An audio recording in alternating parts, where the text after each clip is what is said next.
Alors, aujourd'hui, nous sommes à la thématique, c'est droit.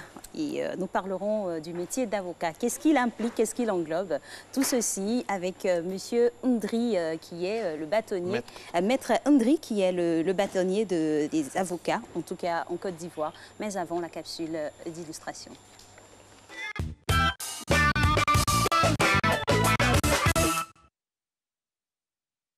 L'avocat, la personne qui défend, c'est la fonction de l'avocat qui est la plus connue. Que vous soyez victime ou prévenu, mis en examen ou assigné en procès, l'avocat vous représente et plaide pour vous. Mais l'avocat peut aussi informer, conseiller et assister son client.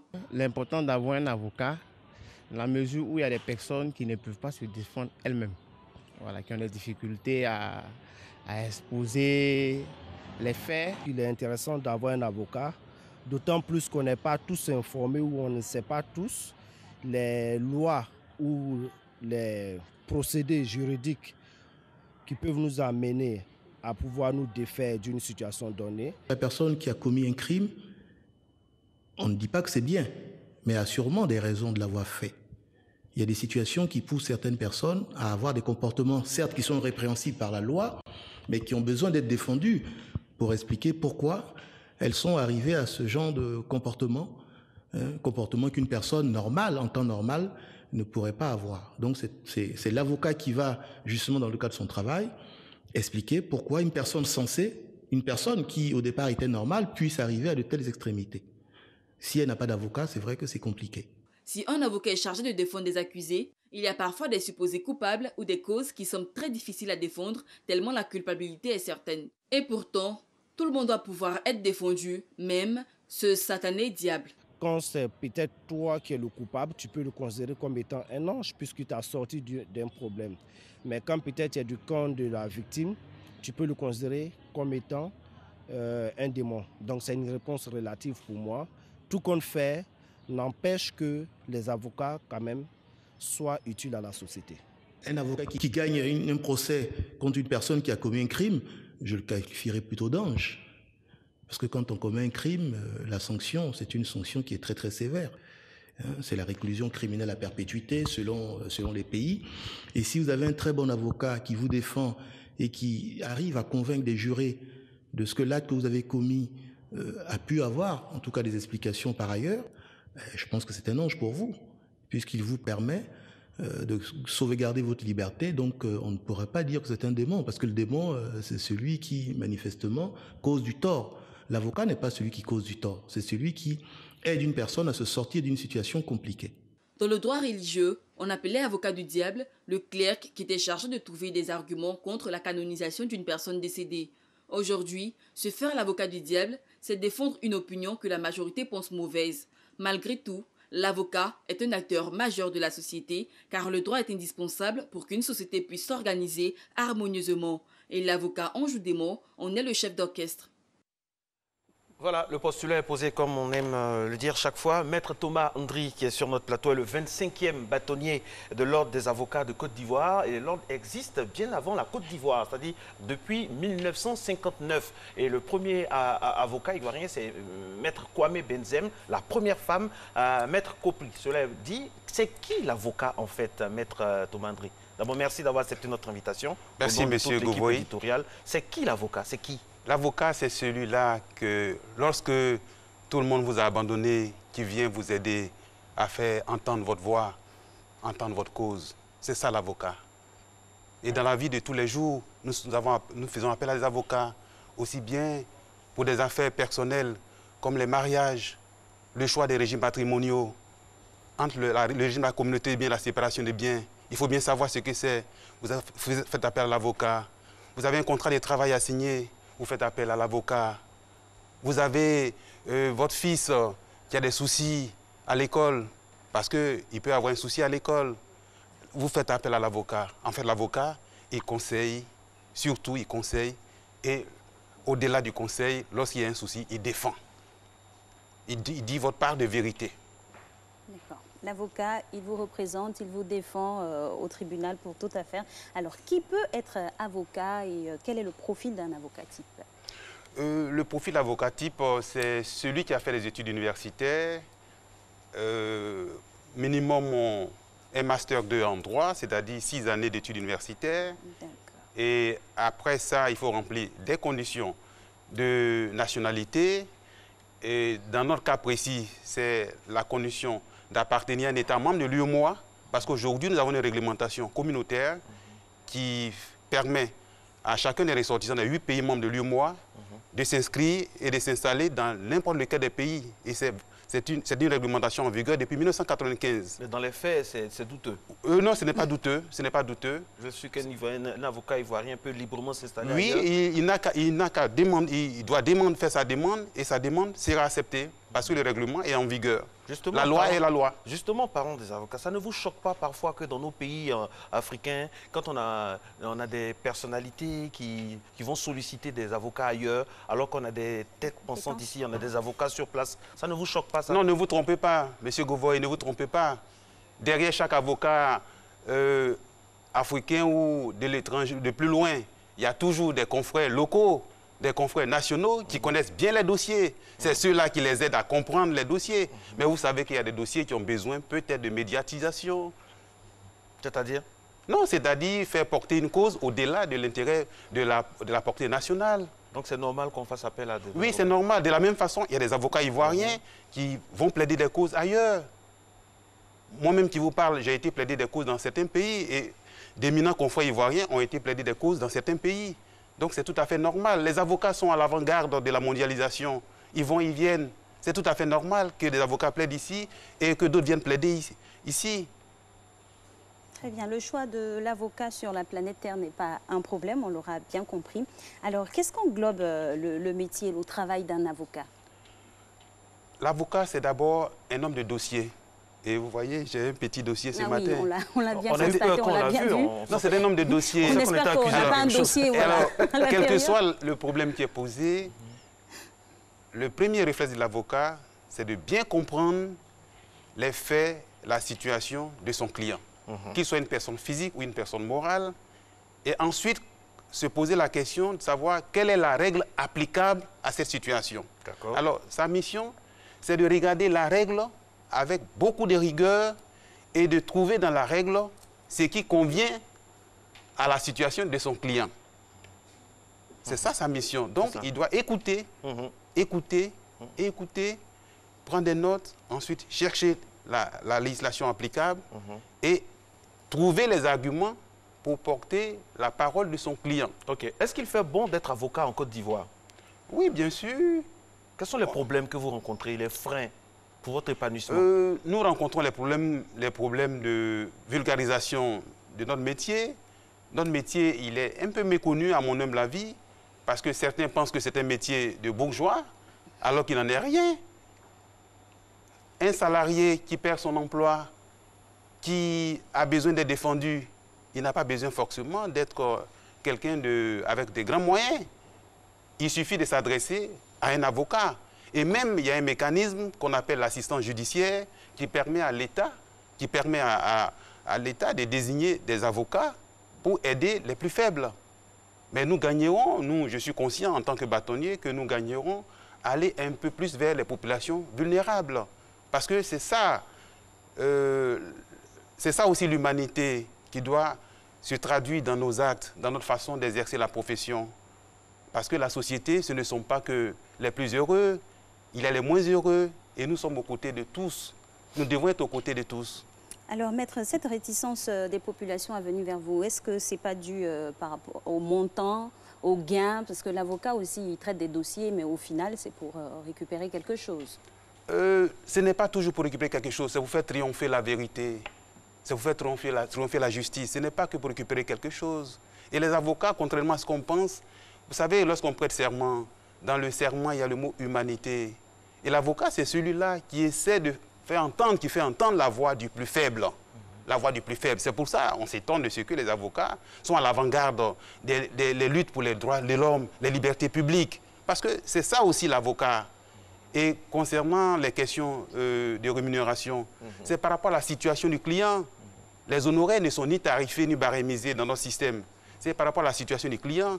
Et contrairement à ce qu'on croit, beaucoup de fois, les avocats font ce qu'on appelle le pro bono. Du social. Du social. Ils sont commis aux assises, ils vont à Korogo. Ils vont à Bangourou, ils vont à Daloa, à leurs frères quelquefois, pour la plupart du temps, et pour aider les plus faibles de leurs concitoyens. Quels sont vos rapports avec la chancellerie? La chancellerie est l'institution chargée d'organiser la justice étatique. Mais en dehors de... Et nous sommes une profession libérale et indépendante. Nous sommes une profession libérale et indépendante. Alors, nos rapports, ce sont des rapports d'une institution indépendante avec l'institution nationale chargée d'organiser le système judiciaire. Donc, nous avons des rapports de collaboration. Par exemple, le bâtonnier, qui est le représentant de l'ordre, il doit porter les préoccupations des avocats au premier responsable de la justice, qui est le garde des Sceaux, pour lui soumettre les préoccupations des avocats et ensemble de trouver les solutions les meilleures pour le plus grand bien du peuple au nom duquel la justice est rendue. Ne l'oublions jamais. La justice n'est pas rendue La justice est organisée pour le bien-être du peuple au nom duquel elle est rendue. Advocatus. Voué à autrui. Et l'autrui, c'est le citoyen lambda jusqu'au premier des citoyens. D'accord. Alors, cher maître, nous parlons aujourd'hui de on va dire la définition de notre thème, c'est avocat, ange ou démon. J'ai envie de vous poser la question de savoir, que pensez-vous de l'expression avocat du diable? Comment vous définissez cette expression? Vous savez, il faut se méfier des expressions. Méfiez-vous des expressions. Parce que dans la terminologie des expressions, il y a toujours des expressions qui ne sont pas heureuses. Mais pourtant, c'est ce que vous faites le plus en tant qu'avocat. Vous avez beaucoup justement, d'expressions. l'expression a été collée à votre métier, à dessein peut-être. Non, justement, vous savez, le cinéma et le théâtre ont donné de notre profession une image caricaturale. La profession est un peu plus sérieuse que ça. Avocat du diable vient de ce que, à l'origine, on dit que celui qui défend une cause indéfendable, il serait l'avocat du diable. Mais, entre nous, des causes qui étaient supposées indéfendables lundi peuvent le devenir mardi et vice-versa. Peuvent devenir défendables mardi et vice-versa. Je donne l'exemple de la peine de mort. Je prends le cas d'un pays qui a connu la peine de mort comme la France. Et il y a un avocat très célèbre qu'on appelle Robert Badinter qui a fait de la lutte de la peine de mort son cheval de bataille. Jusqu'à 1981, jusqu'à l'abolition de la peine de mort, il était considéré comme l'avocat du diable parce qu'il défendait la peine de mort. Mais lorsque la peine a été abolie, aujourd'hui, il est un héros en France. On se rappelle de son discours mémorable. Mémorable à l'Assemblée, où vraiment il a appelé l'humanité.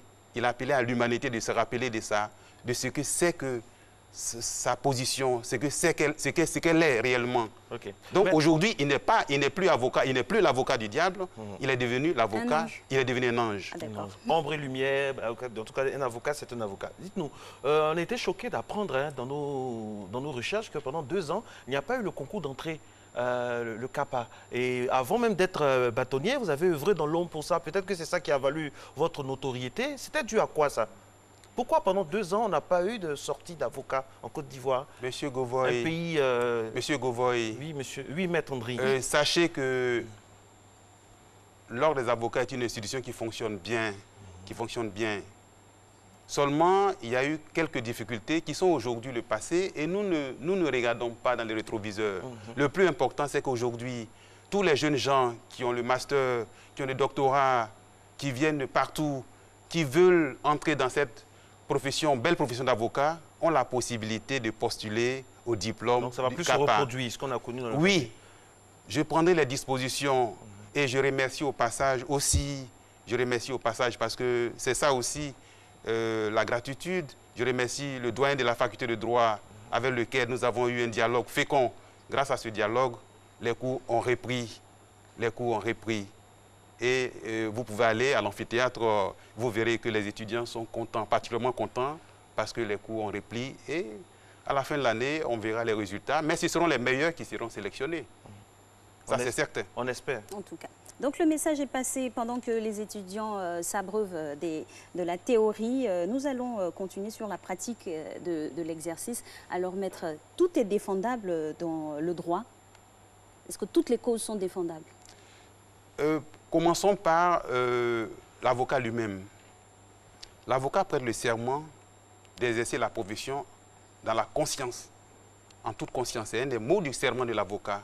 Alors, lorsque vous êtes issu d'une société, vous êtes l'extraction d'une société, que pour des convictions personnelles, philosophiques, religieuses, historiques, même politiques, vous estimez que telle cause ne vous convient pas, vous avez le devoir de faire savoir votre avis à votre client.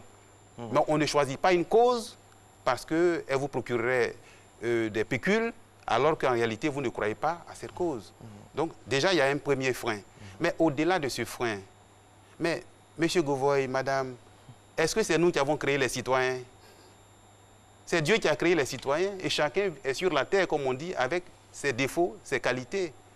Et est-ce qu'on doit rejeter les créatures de Dieu? Non. Chacune a besoin d'être défendue parce que chacune est membre à part entière de notre société. C'est vrai. Alors, moi, j'aimerais savoir, maître, aujourd'hui en Côte d'Ivoire, quels sont vos rapports avec, par exemple, le procureur? On sait, c'est de notoriété publique, que les avocats et les juges ne passent jamais leurs vacances ensemble. Chez nous, en Côte d'Ivoire, quels sont vos rapports, par exemple, avec les juges, les procureurs? Est-ce que vous vous retrouvez souvent à bâton rompu? Nous n'avons pas à passer des vacances ensemble. Parce que la justice, c'est la vérité. La justice, ce n'est pas du copinage. Monsieur Govoy, nous n'avons pas à passer des vacances ensemble avec des magistrats. Non, c'est une expression puisque pour parler de chacun a son rôle. Voilà, Vous savez que dans un procès, pour parler du procureur, dans un cas d'un procès pénal, d'une procédure pénale, le procureur a des arguments pour dire que telle personne est jugée pour tel fait. D'accord. L'avocat vient avec des arguments pour dire que soit ce n'est pas cette personne qui a commis cette infraction, ou que même si elle a commis cette infraction, il y a des circonstances atténuantes. Mais on n'a pas besoin de se parler. Chacun doit jouer son rôle. Procureur de la République. République, c'est la chose publique, res publica. Il est procureur de la République, la chose publique. Et la chose publique, la République est au-dessus de nous, au-dessus de lui-même. Oui, au-dessus de lui-même. C'est-à-dire l'intérêt général. Il est porteur de l'intérêt général. Donc, il doit comprendre que l'intérêt général comprend l'intérêt national, l'intérêt de la société, la paix publique, la sécurité publique, mais la vérité. Et l'avocat, il porte la part de lumière, la part de vérité de son client.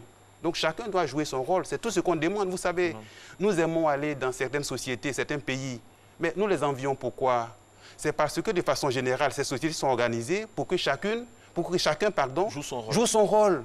C'est tout. C'est ça la société organisée, une société sûre. Que l'avocat joue son rôle, que le procureur joue le sien, que le greffier joue ainsi de suite. Et à la fin, chacun va en vacances de son côté. Absolument. Non. Pour rester impartial jusqu'au bout. Absolument. Parce que l'indépendance de chacun concourt à l'œuvre de justice. Vous savez, il y a une tradition qu'on raconte dans du Sanhédrin juif.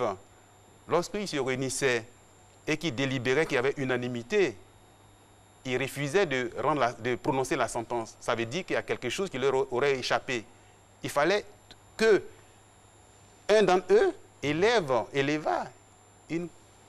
un avis contraire. Ça voudrait dire qu'on a vu tous les aspects du problème. Parce que l'intelligence n'est jamais unanimité. D'accord. Maître, vous êtes le 25e bâtonnier de l'Ordre des avocats de Côte d'Ivoire. Vous avez été élu à une forte majorité. Je rappelle que vous avez été installé le 1er octobre 2018. C'était lors d'une cérémonie de passation. Vous avez succédé à Maître Abbé Yao. Oui. Alors, quels sont les chantiers sur lesquels vous allez vous apaisantir durant votre mandat? Parce que vous nous parlez très bien ce matin, mais nous ne sommes pas dans un monde de bisounours. Parmi les avocats, il y a du bon grain, il y a aussi de l'ivraie. Monsieur Govoy, oui. parmi les journalistes, oui, non, il y a aussi du bon grain. Oui, mais la chance qu'on a, c'est qu'aujourd'hui, on ne parle pas des journalistes, oui, on parle des avocats. La lucarne est faite pour les avocats. Alors, parmi les êtres humains, il y a du bon et du moins bon. On ne parle pas des êtres humains, on parle des avocats. Des avocats concrètement. Alors, ce que je peux vous dire, c'est que les avocats ivoiriens sont une extraction de notre société. Donc, quelques comportements qui ne sont pas recommandables peuvent se retrouver au sein de l'avocat, mais de la profession. Mais dès que nous sommes saisis, nous faisons, et c'est en cela que l'État nous a fait confiance. Et dans presque tous les pays du monde, les ordres des avocats sont autonomes. L'État nous a fait confiance pour faire la police en notre sein de façon implacable. Lorsque les faits sont avérés, le Conseil de l'ordre des avocats se transforme en conseil de discipline et demande à l'avocat, qui peut venir avec autant d'avocats qu'il veut pour se défendre devant les 18 membres du Conseil de l'ordre réunis, habillés en toge, pour plaider sa cause. Et si nous arrivons à la conclusion que, conformément à nos usages, à nos règles, que cet avocat n'a commis aucune infraction, nous disons prononcer un non-lieu. Mais par contre, nous disons qu'il n'y a pas d'infraction, il n'y a pas de faute disciplinaire. Mais si, malheureusement, dans quelques cas très rares, quelques cas très isolés, qu'il y a faute... Vous êtes sûr que c'est très rare et si isolé que ça?